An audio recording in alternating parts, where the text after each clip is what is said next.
السلام عليكم ورحمة الله تعالى وبركاته. إخواني أخواتي أينما كنتم، أتمنى أن تكونوا بصحة جيدة، وأتمنى لكم الشفاء العاجل، شفاء لا يغادر سقما. إذن إخواني، اليوم سنتكلم عن أو سأعطيكم يعني ليست بوصفة واحدة، وإنما تقريبا 6 وصفات جميعها تعالج مشكلة الشخير والجيوب الأنفية، يعني في وقت أسرع. يعاني الكثير من الأشخاص من هذه المشكلة اللي هو الشخير أثناء النوم، أو مشكلة التهاب الجيوب الأنفية، مما يتسبب في إعاقة النوم الهادئ والمريح لديهم.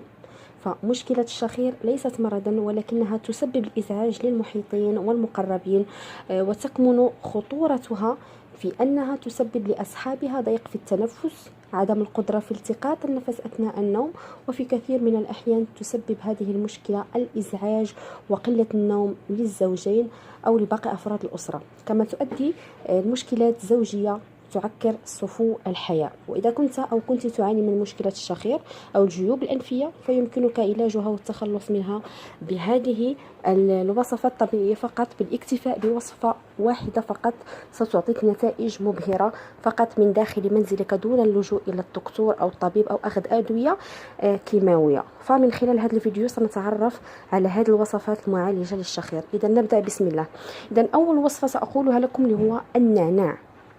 النعناع هو واحد من أبرز الوصفات الطبيعية الرائعة التي تعالج مشكلة الشخير بنسبة كبيرة، لأن النعناع يحتوي على مواد مضادة للالتهاب تعمل على تخفيف تورم الأغشية المخاطية في بطانة الأنف والحلق، وبالتالي تقلل من الإصابة بالشخير.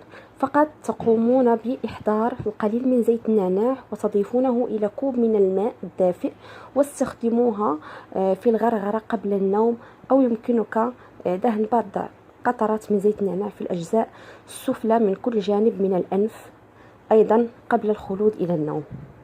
الوصفة الثانية هي وصفة الحبهان أو الهيل.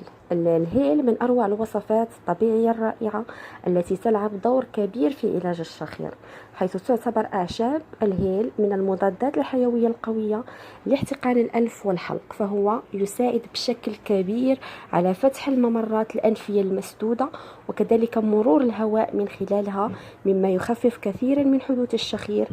فقط يمكنك إضافة نصف ملعقة من الحبهان المطحون إلى كوب من الماء الدافئ، ثم تقومون بتناوله يوميا قبل النوم ب30 دقيقة.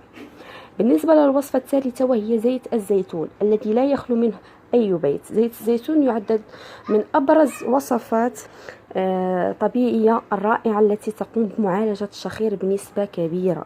يحتوي زيت الزيتون على نسبة عالية من المواد المضادة للالتهاب، مما يساعد على تخفيف الالتهابات التي تتراكم داخل الأنف والتي تتواجد على طول الممرات التنفسية. كما يعمل أيضا على تقليل التورم بهذه الممرات، مما يساعد على توفير ممر جيد لهواء التنفس. لذا فقد تناولوا ملعقة صغيرة من زيت الزيتون المضاف إليه نصف ملعقة من العسل الحر الطبيعي قبل النوم بنصف ساعة، أو يمكنكم كذلك تسخين قطرات من زيت الزيتون ثم استنشاقه قبل النوم. الوصفة الرابعة وهي الكركم. الكركم يلعب دور هام في علاج الشخير كذلك بنسبة كبيرة، حيث يعتبر الكركم مضاد حيوي قوي وفعال في نفس الوقت. الكركم مطهر رائع لعلاج الالتهابات التي تصاب بها أغشية الأنف، هذا يساعد على تخفيف الإصابة بالشخير. فقد قوموا بإحضار أو بتحضير هذه الوصفة المكونة من ملعقتين من مسحوق الكركم، تقومون بإضافة لهم كوب من اللبن الدافئ أو الحليب الدافئ، ويتم شربه يوميا قبل النوم بنصف ساعة، حيث تعمل هذه الوصفة على تقوية الجهاز المناعي كذلك، وزيادة القدرة على التنفس بصورة طبيعية ممتازة. خامس شيء اللي هي وصفة الثوم. الثوم معروف بفوائده الرائعة، فهو غني بالعديد من المواد الطبيعية المضادة للالتهاب.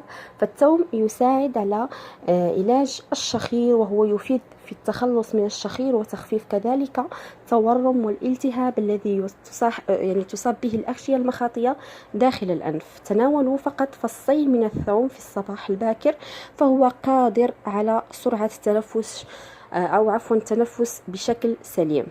بالنسبة للوصفة السادسة والأخيرة وهي وصفة البابونج. أزهار البابونج تعتبر من أشهر الوصفات الطبيعية والتي تعالج مشكلة الشخير. يلعب البابونج الذي عرف في الطب القديم كمشروب مهدئ وطارد للسموم دوره في توسيع الممرات التنفسية التي يدخل الهواء منها للرئتين. فقط قوموا بتناول مشروب البابونج عن طريق فقط غلي بضع أوراقه وشربه مرتين في اليوم ولمدة أسبوع كامل. إذن إخواني، أنا أعطيتكم هنا في هذا الفيديو أبرز وأشهر الوصفات الطبيعية أو المكونات الطبيعية لعلاج مشكلة الشخير وكذلك الجيوب الأنفية.